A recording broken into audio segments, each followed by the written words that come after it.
As we look at this particular individual, I must say, is somebody I had never heard of before, Edith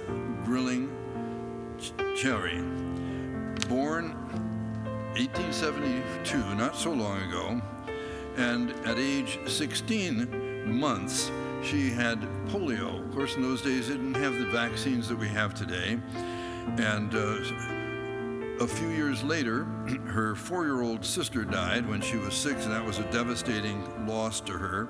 And so she was bedridden a great deal of the time.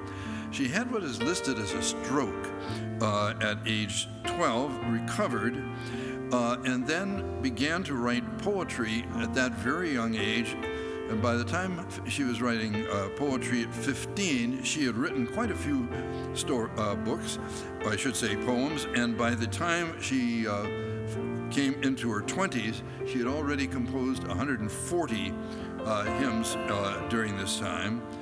At about age 25, at such a young age, she had a second stroke and never recovered, really bedridden, talked to her mom, and said, as she's lying there dying, she said, "It seems like I've done almost nothing to the Lord. Everything I've tried to do is so small to Him." Even though she had done her best to try and witness to people with having to walk on crutches and so forth during that time. Mother said, "But there's your songs, dear. They will carry on your work." And I want you to listen to what she says there. "Ah, but they were not mine. They were just given to me already. And all I had to do was write them down."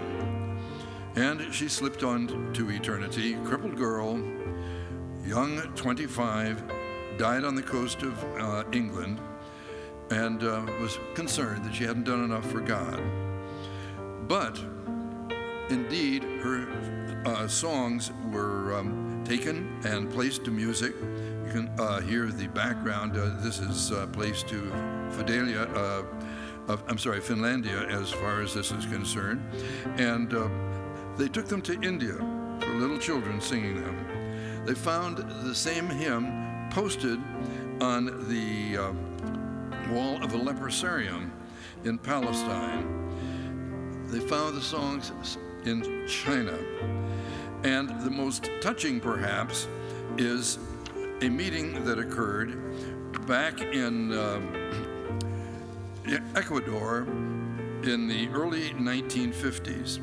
5 men, Roger Yodirian, Peter Fleming, Ed McCulley, Jim Elliott, and Nate Saints, and their wives gathered together and sang this song at the time that they were going to go to see the Wyodani, formerly known as the Auca Indians at that time in time. And what happened then, of course, we know, is 5 days later, they were speared to death by the very people that they were trying to reach with the gospel, having sung this song. I'd like to make a couple of comments. First, I'd like us to look at the last verse. "We rest in Thee, our shield and defender. Thine is the battle, Thine shall be the praise. While passing through the gates of splendor, victors, we rest with Thee through endless days." While passing through the gates of pearly splendor, we rest, victors, we rest with Thee through endless days. And you may recall the words, the gates of splendor, which Elizabeth Elliot, one of the women that sang that song at that time, wrote a book on this very situation. And we know that the martyrs were written. Actually, one of our own church members is a relative of the Saint family right here. And of course, the Wyodani were reached. I'd like to just make a couple comments about one thing. This girl was severely injured. She was severely sick. And as I was thinking about that, I said, you know, she said that these words are all mine. They were just given to me already. And all I had to do was write them down. And I asked myself, you know, maybe if she'd been healthy, maybe if she'd been running around like other girls able to do so, or witness even, I wonder if she had been quiet enough to hear the very words that God wanted to give her. And, Paul said that he was given a thorn in the flesh so that he could glorify God. And that very thorn in the flesh, he said, he was given, he was gifted.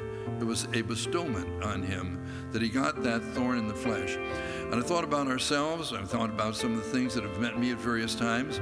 And I thought, what we look at as a thorn in the flesh is the very gift that this girl took and used for this song.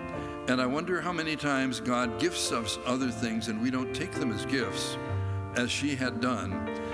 But these were done for the honor and glory of her Lord. These hymn histories have been a great blessing, haven't they? And I'm thankful for this. Let's all stand together and we'll sing this on page number 16. We